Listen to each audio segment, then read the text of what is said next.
예수님 당시에 보통 이상의 집에서는 손님을 영접하는 특별한 방법이 있었는데 세 가지입니다. 우선 손님이 찾아오면 영접을 하고 손님의 어깨 위에 손을 얹고 그리고 평화를 기원하면서 입맞춤을 하게 됩니다.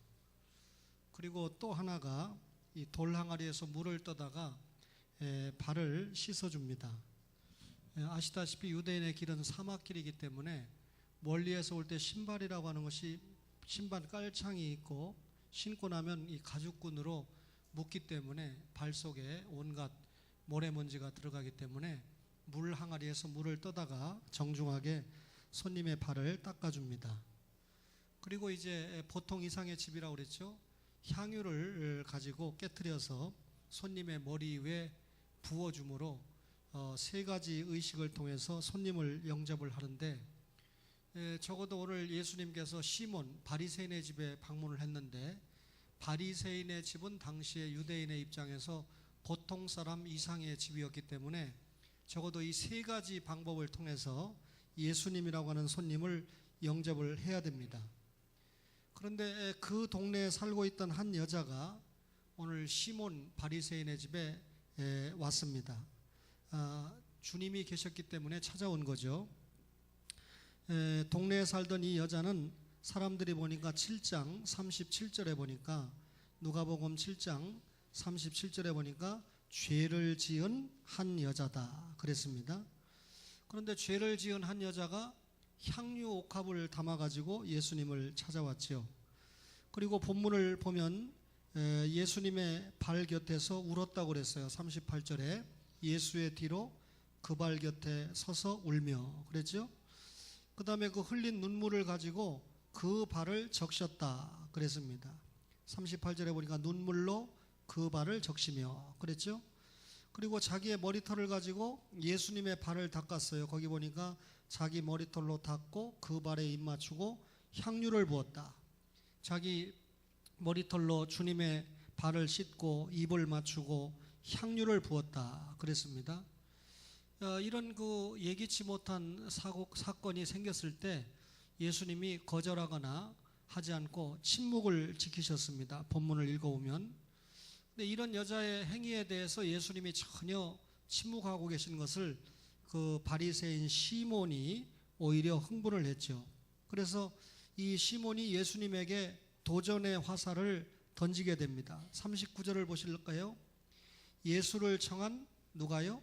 바리새인이 그것을 보고 마음에 이르되 이 사람이 만일 선지자라면 자기를 만지는 이 여자가 누구며 어떠한 자 곧 죄인인 줄을 알았으리라 그렇게 이야기를 하죠. 만약에 예수님이 진짜 선지자였다면 이 여자가 사람들이 상대하지 않는 죄인인 것을 알았을 것이다. 죄인이 자기에게 찾아와서 눈물을 흘리면서 머리털로 닦아주고 그리고 입 맞추고 향유를 붓는 일을 왜 예수님께서 다 묵인하고 있는 것인가? 주님이 시몬에게 말씀을 하십니다. 어떤 사람이 빚을 진 자가 있는데 500데나리온 빚진 자가 있고 50데나리온 빚진 자가 있다.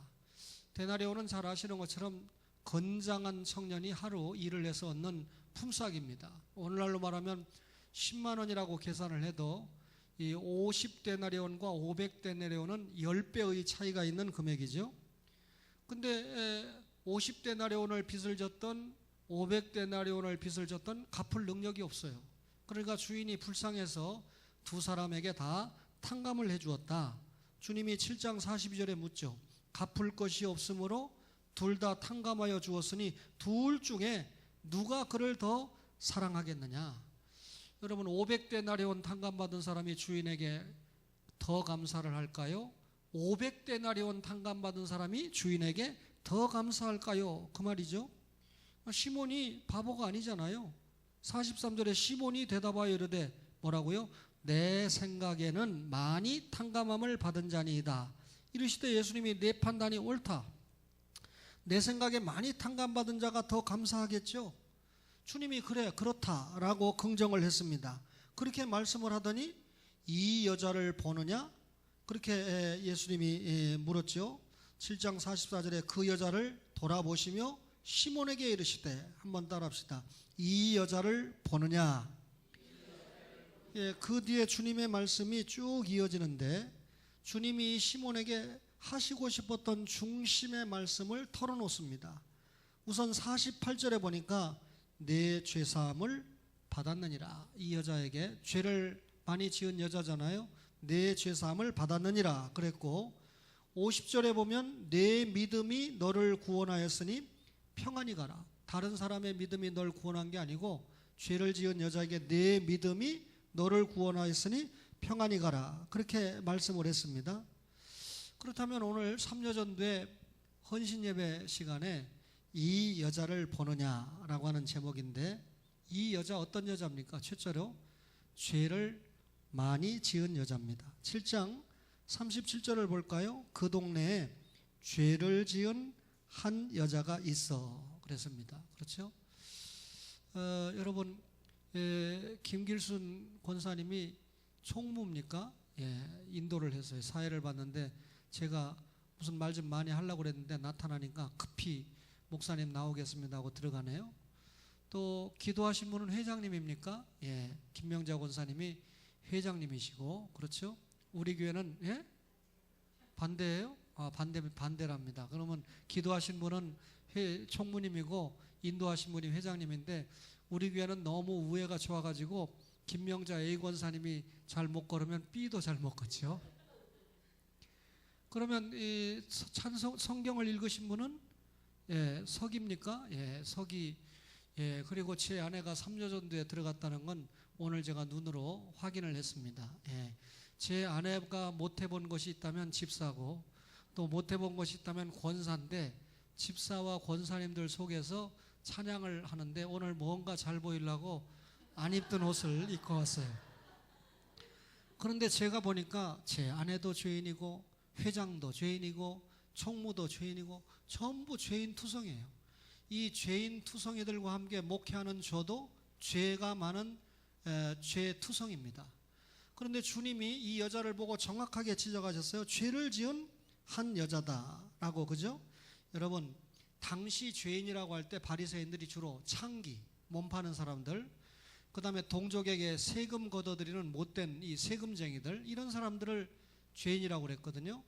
그런데 적어도 오늘 본문의 여자가 창기인지 뭔지는 잘 모르겠지만 그런 정도에 준하는 아주 멸시받는 여인이다라고 하는 것은 분명히 말씀을 통해서 알 수가 있죠.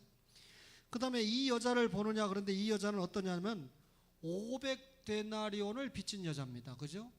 실질적으로 예수님께서 시몬이 뭐라고 했을 때 비유를 했잖아요. 500데나리온 빚진 자, 50데나리온 빚진 자를 설명을 했는데, 이 여자는 500데나리온 빚진 자에 해당되는 그런 여자로 비유가 됐어요. 7장 47절을 보실래요? 47절에 보니까 이러므로 내가 네게 말하노니 그의 많은 죄가 사하여졌도다. 이는 그의 사랑함이 많음이라 사함을 받은 일이 적은 자는 적게 사랑하느니라 그랬습니다. 그녀는 500데나리온 분량의 많은 죄를 지은 여자였다. 그러니까 이 여자가 예수를 믿고 죄를 용서받은 그 사랑의 감격이 누구보다도 컸다는 거죠. 그렇죠? 보통 2대, 3대, 요즘은 뭐 6대 소리도 들어요. 제가 대구 동신교회 목사는 자기가 6대째 예수를 믿는 사람이다. 그런데 어떻게 생각하면 부럽기도 하고, 또 6대째 믿은 사람으로 또 무엇이 있나 싶을 때는 또 안 부럽기도 하고, 그런데 어쨌든 이 가정이 오래 신앙을 계승했다는 건 대단히 중요한 일이라는 생각을 합니다. 그런데 첫 번째 예수를 믿는 저 같은 경우에 보면 정말 예수 믿을 조건이 하나도 없는데, 그래도 아버지가 예수 믿으면 아버지 때문에, 어머니 때문에 예수 믿기도 하잖아요. 근데 처음 예수를 믿는 사람은 예수를 믿지 않았던 불신앙의 죄에서 예수를 믿고 구원받은 감격 때문에 탕감을 많이 받은 그런 은혜를 체험하게 됩니다. 오늘 이 여인도 그런 어떤 감격이 있지 않겠어요? 많은 죄를 탕감받은 여인과 같은 여인이었습니다. 그런데 이 여자를 보느냐 그랬는데 어떤 여자냐면 48절에 보니까 내 뭐라고요? 죄사함을 받았느니라. 이 여자는 죄 사함을 받은 여자예요. 과거에 죄인이었다는 건 문제 안 됐어요. 많은 죄를 지은 여자라는 건 문제가 안 됐습니다. 예수님을 만나서 어떻게 했어요? 죄 사함을 받았다. 여러분 500데나리온이라는 빚을, 지금도 큰 빚이지만 당시에 이 여자가 빚 갚을 수가 없어요. 또 50데나리온도 역시 갚을 수 없는 그런 사람이었습니다. 그런데 두 사람 다 빚을 탕감해 줬죠. 오늘 뉴스를 보니까 어느 방송에서 노숙자에게 가가지고 딱 한 사정을 얘기했어요. 노숙자 얼마나 불쌍한 사람입니까? 지금 뭐 동생이 아프고 내가 아프고 병원비가 필요한데 죽게 생겼다. 그러니까 아주 슬픈 표정으로 노숙자에게 가서 사정을 이야기한 거예요.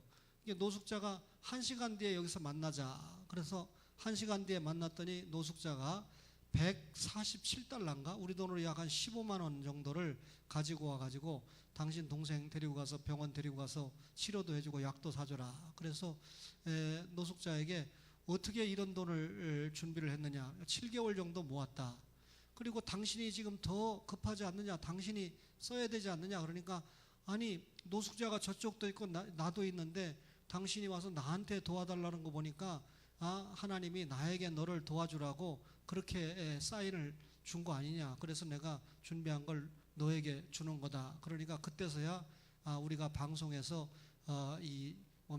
준비를 한 거다 하면서 사실을 토로했다고 그렇게 이야기를 하면서 정말 어려운 처지에 있는 노숙자도 이렇게 남들에게 베풀 줄 아는데 전혀 베풀지 못하고 죽는 사람들은 뭐냐 하는 그런 내용인 것 같아요.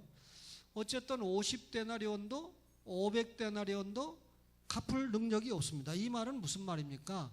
빚을 갚을 수 없다는 걸 빚댄 게 아니라 우리가 지은 죄를 스스로 해결할 수 없다는 것을 예수님께서 비유로 말씀을 하신 거죠. 그러면 이 죄사함을 받은 여자인데 이 여자가 어떤 여자냐면 오직 믿음으로 구원받은 여자입니다. 7장 50절을 보세요. 50절에 보니까 내 믿음이 너를 구원하였으니 평안히 가라. 믿음으로 구원받은 여자죠. 여러분 에베소 2장 8절에 오면 절대 우리 자신의 공로로 구원받을 수 없습니다. 하나님의 선물이죠. 하나님의 은혜죠. 따라서 시간이 짧지만 우리가 이 교리를 정확하게 체득하고 있다면 내가 구원받아서 하나님의 자녀가 되고 주님의 일꾼이 됐다는 것은 철저하게 하나님의 은혜입니다. 따라서 오늘 이 여자는 어떤 여자입니까? 그런 의미에서 오직 믿음으로 구원받은 여자죠. 자, 믿음으로 구원받고 끝나는 여인들이 한국교회에 꽉 찼어요. 근데 우리 초원교회 3여전도회 임여건들을 위시한 타 여전도회 집사님과 권사님들과 여성도들은 믿음으로 구원받은 것에서 끝나지 않고 마지막 5번째가 뭡니까? 주님을 사랑한 여자다. 오늘 7장 47절을 다 같이 읽겠습니다. 7장 47절 시작. 이러므로 내가 내게 말하노니 그의 많은 죄가 사하여졌도다. 이는 그의 사랑함이 많음이라. 사함을 받은 일이 적은 자는 적게 사랑하느니라. 오늘 이 죄인으로 출발했던 여자가 결국 구원받고 난 다음에 도망가 버리는 게 아니라 자신의 구원에 감사 감격해서 주님을 사랑하는 모습을 보인 여자였다. 그러면 여러분과 저가 이런 설교를 들으면서 주님을 사랑하는 여자인가를 확인해야 돼요. 주님을 사랑하는 여인인가를 한번 점검해 봐야 됩니다. 그러면 오늘 이 죄인인 한 여자가 어떻게 주님을 사랑했는가? 우선 몇 가지 설명하면 첫째는 주님이 어디에 계신 것을 알았어요. 7장 37절을 보니까 그 동네에 죄를 지은 한 여자가 있어. 예수께서 어디에 앉아 계심을 알고 바리새인의 집에 앉아 계심을 알고 그랬습니다. 예수님을 만나긴 만나야 되겠는데 우리가 더럽게 싫어하는 바리새인 집에 예수님이 가 계시구나 해서 안 찾아간 게 아니고 바리새인의 집에 있는 것을 알고 이 여자가 여러 가지를 준비해서 시간과 공간과 몸과 마음과 특별히 향유, 물질까지 준비해서 주님을 찾아갔어요. 주님을 사랑하는 여자는 주님이 계신 곳을 압니다. 주님의 뜻을 압니다. 주님이 계신 향방을 안다. 그 말이죠. 여러분 우리가 계신 곳에 늘 주님이 동행하시지만 특별히 주님의 뜻, 주님의 향방을 알기 위해서 주일마다, 수요일마다 혹은 새벽마다 주님 앞에 와서 말씀으로 주님의 뜻을 찾지요. 따라서 오늘 주님을 많이 사랑한 여자는 주님이 어디에 계신지 아는 여자다. 두 번째로 주님을 사랑한 여자는 결국 아는 데서 끝나지 않고, 머리로 아는 데서 끝나지 않고 주님을 찾아온 여인입니다. 7장 37절에 보니까 뭐라고 그랬습니까? 예수께서 바리새인의 집에 앉아 계심을 알고 향유 담은 옥합을 가지고 그 다음에 뭐라 하세요? 와서 그랬습니다. 여러분, 교회의 머리가 주님입니다. 여러분, 교회는 주님의 몸이죠. 그리고 성도들은 그 몸과 머리가 되는 지체가 됩니다. 따라서 이 여인이 주님이 어디 계신 것을 아는 정도에서 끝나지 않고 그 주님이 계신 곳까지 왔다, 그 말입니다. 여러분, 주님 앞에 찾아왔다. 말씀을 들으러 찾아올 수도 있고 또 주님 앞에 감사하기 위해서 찾아올 수도 있는데, 이 여인은 어떤 경우든지 주님의 말씀도 듣고 주님 앞에 감사도 하고, 그렇죠? 그래서 주님 앞에 찾아왔어요. 오늘날 말로 말하면 주님의, 교회의 머리가 주님이고 교회는 주님의 몸이니까 교회 앞에 부지런히 찾아오는 거죠. 주님을 만나기 위해서 찾아오는 거죠. 주님의 뜻을 확인하기 위해서 찾아오는 거죠. 여러분, 주님은 죄인의 친구가 되십니다. 우리는 조금 죄가 많거나 조금 이기적이거나 그러면 사람을 안 만나주려고 하죠. 저도 그렇습니다. 그런데 오해하지 마세요. 목사가 극단적인 이기적이거나 장로님이 극단적인 이기주의면 제가 안 만납니다. 근데 초신자가 이기주의인 건 어떡하겠어요? 그건 자꾸 만나주면서 사랑을 주고 또 사랑을 줘서 마음을 열게 하고, 그렇죠? 오전에 간증한 분이 저에게 카톡을 보내기를, 부모에게 효도하려고 농사 죽도록 정해가지고 농협에 갖다 주면 10,000원밖에 안 주는 거 아닙니까? 그런데 개인에게 직미하면 20,000원 받을 수 있는 거 아닙니까? 그렇죠? 그런데 그걸 받아가지고 이건 비싸네 이렇게 말하는 사람이 없고, 이걸 받아가지고 이건 뭐 어디 가면 15,000원이면 살 수 있는 이렇게 말하는 사람이 없고, 참 맛있습니다. 목사의 뜻에 부응을 한 거죠. 근데 그분이 저에게 여러 문자를 하면서 마지막에 보낸 문자가, 목사님, 신앙을 떠나서 인간적으로 고맙습니다. 그러니까 신앙적으로 고맙습니다 이렇게 될 때까지 내가 기다려야 되는 거죠. 그 답이 올 때까지 해마다 이 짓을 해야 되겠어요? 오해하지 마세요. 그러니까 자기는 아직까지 믿음이 없는데 이렇게 목사님이 이렇게 도와주고 하는 거 보니까, 용서하세요, 과거에 어떤 유명한 분과 함께 일을 할 때는 이것 좀 팔아주시오 하면 한 사람이 56박스를 사갔대요. 그러니까 막 잘 보이려고 팔아주려고. 근데 지금은 그런 세월이 아니잖아요. 그런데 이제 목사가 다시 주문을 하니까 현 권사님, 카톡이 가면 즉각 3초내에 3박스 5박스 이렇게 딱 해야지 목사 성질 급한 거 알으면서 왜 하루 지나가서 보내가지고 품절돼가지고. 오해하지 마세요. 여러분, 주님은 죄인의 친구가 되신다.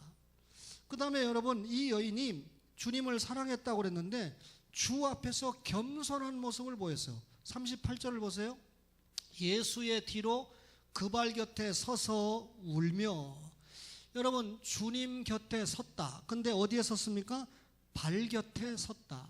여러분, 이 겸손한 사람은 자기 주인을 늘 앞세우고 뒤에 서서 주인을 잘 보좌하잖아요. 좋은 비서들이 그렇고 좋은 이 직원들이 그렇지 않습니까? 이 여자가 지금 주님 앞에 나와서 전혀 교만하거나 여러분 이 못된 모습을 보이지 않고 주님의 발 앞에, 발 곁에 섰다. 이 말은 대단히 겸손한 모습을 보였다. 주님 앞에 와서 내 주장을 하고 내 생각을 내놓고 내 의견을 내놓고. 근데 이 목사님들이 그래요. 우리 글을 보고, 아니 초원교회는 장로님이 4분이나 계신다는데 당회를 진짜로 15분 합니까?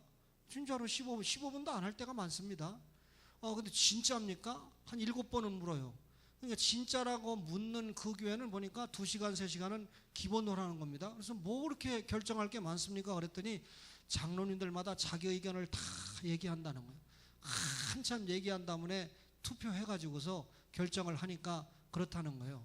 그래서 그 2시간, 3시간 장로님들이 당회하는 시간에 성경을 읽고 성도들 만나보고 장시원 집사님 붙들고 기도해드리고 안장수 집사님 만나가지고 손자 제대해서 참 좋지요. 이제 천국 가시기 전에 손자 드리고 교회 나오셔야 됩니다 하고 상담하고, 이런 시간을 장로님들이 가져야지 무슨 회의를 그렇게 길게 합니까? 중요한 것은 여전도에 여러분, 내 의견을 이야기할 수 있지만 가부간의 결정이 돼가지고 결정이 나면 내 의견과 다른 것이 결정이 난다고 해도 거기에 따라줘야 돼요. 그래야 공동체가 되죠. 여전도회가 열심히 100% 결정을 해가지고 올라왔는데 당회를 열어가지고 이 행사는 안 되겠습니다. 팔고 하는 것은 안 되겠습니다. 아니, 목사님이 포도 파는 건 되고 우리가 돈 좀 남겨가지고 선교하려고 김 파는 건 안 됩니까? 하고 당회가 결정하면 따지지 않는 거예요. 이유는 우리 장로교회 아닙니까? 장로님들을 여러분들이 투표해서 세우고, 투표한 장로님들을 노회에서 시험 보고 인정을 내서 세웠잖아요. 그러니까 당회가 중요하죠. 당회 결정으로 안 되는 일은 교회가 공동의회를 통해서 결정을 하는 겁니다. 그러니까 여러분 질서를 따라야 되는 거죠. 오늘 이 여인은 주님 앞에서 겸손했다. 우리가 예수님 앞에서 신앙생활할 때 겸손한 모습을 보여야 되죠. 이 여자가 어떻게 주님을 사랑했냐면 주님 앞에서 회개했습니다. 38절에 보니까 예수의 뒤로 그 발 곁에 서서 그 다음에 뭐라 했습니까? 울며. 이 말은 여러분 울면서 주님의 발을 적셨는데, 이 울었다라고 하는 것은 이 여자가 나중에 내 믿음이 죄사함을 받았다라고 하는 주님의 말씀에 비추어 볼 때 회개했다 그 말입니다. 주님, 사람들이 나를 죄인이라고 그럽니다. 창귀 취급합니다. 사람 취급 안 합니다. 맞습니다. 저는 죄인입니다. 주님 앞에서 용서받을 수 없는 많은 죄를 범한 불신앙했던 죄인입니다 라고 회개했다는 거죠. 여러분, 회개가 큰 사람은 주님을 뜨겁게 사랑하게 되어 있습니다. 여러분, 자기가 가지고 있는 죄를 죄로 알지도 못하고 회개하지 않는 사람은 교만하고 갈 곳은 지옥밖에 없는 것이죠. 겸손하고 회개한 여자입니다. 뿐만 아니라 이 여자는 어떻게 주님을 사랑했냐면 38절에 볼까요? 주님께 헌신했어요. 거기 보니까 향유 담은 옥합을 가지고 왔다 그랬죠. 여러분, 그리고 그것을 38절에 마지막에 보니까 그 발에 입 맞추고 향유를 어떻게 했다? 부었다. 그 앞에 보면 자기 머리털로 닦았다. 자기 머리털은 몸이잖아요. 여러분, 헌신이라는 것은 몸을 들였다는 거 아닙니까? 이 여자가 머리털로 주님의 발을 닦아주었다. 여러분, 그런 일이 별로 없지만 제가 어쩌다가 발이 아팠을 때 제 아내가 발을 닦아주는데 세상 없어도 남편 발 닦아주는 건 별로 기분 안 좋다는 거죠. 그렇죠? 그러니까 제 아내가 국한된 말이 아니고 일반적으로 여기에 계신 여러분, 남편 발 닦아주는 거 기분 좋아요? 그렇게 착한 부인들이 있습니까 요즘? 그런데 어쨌든 옛날부터 남의 발 닦아주는 건 그렇게 즐겁게 생각을 안 해요. 더군다나 유대인들은요, 여자들이 자기 머리털은 면류관이라고 생각하기 때문에 이 머리털을 가지고 다른 사람의 발을 닦아준다, 있을 수 없는 일입니다. 그런데 이 여인이 자기 머리털을 풀어가지고 예수님의 발을 닦았다 그 말이죠. 여러분, 결국 주님의 영광을 위해서라면 나는 어떤 일이라도 할 수 있다. 나는 구원받은 그 사랑의 감격을 주님이 기뻐하시는 일이라면 어떤 것으로도 헌신할 수 있다라고 하는 그런 자세를 보인 거죠. 헌신했습니다. 몸을 드렸습니다. 자신의 몸을 거룩한 산제물로 드렸습니다. 주님을 사랑한 이 여자는요, 결국 여러분 사랑에 헌신을 했습니다. 사랑에 복종을 했습니다. 7장 38절 보실까요? 그 발에 입 맞추고 그랬습니다. 그 발에 입을 맞추었다.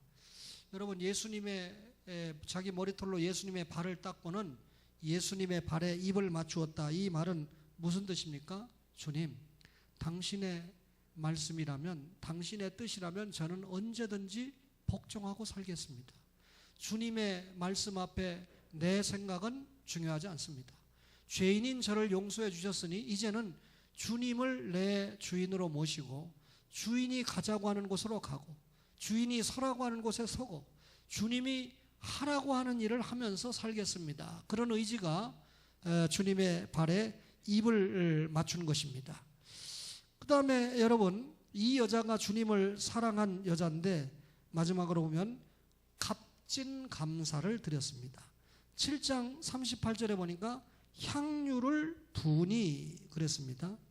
여러분, 이 향유가 얼마나 고귀한 것인가 라고 하는 것은 우리가 잘 알 수 있습니다.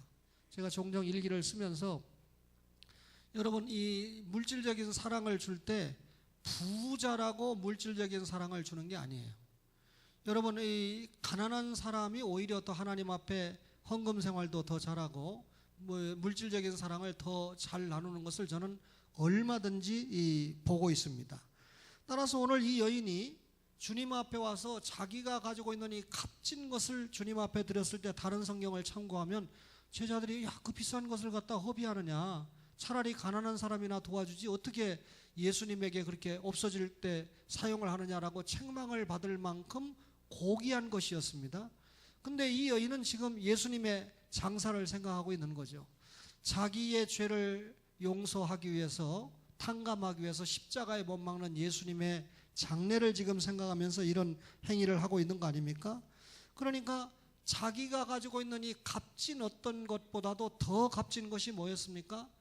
예수님의 십자가와 부활의 공로를 통해서 자신의 죄가 용서받고 영원한 사망에서, 영원한 지옥에서 해방받았다는 것을 감사하는 거죠.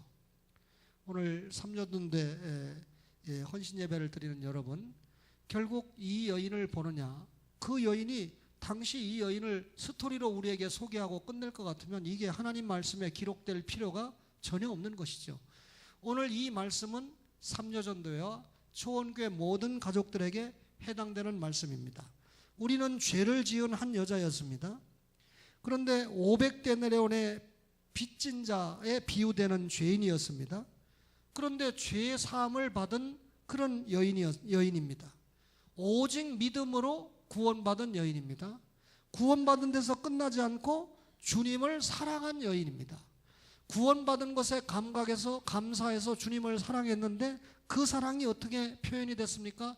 주님이 어디에 계신 것을 알았기 때문에 사랑했고, 주님 앞에 찾아옴으로 사랑을 표현했고, 그리고 주님 앞에서 겸손했고, 그리고 주님 앞에서 회개했고, 그리고 주님 앞에 헌신했고, 그리고 주님의 뜻에 모든 것을 복종하겠다고 하는 사랑의 복종의 모습을 보였고, 마침내 자기가 가진 귀한 값진 것을 깨서 주님을 위해서 드리는 그런 봉사를 했다는 말이죠.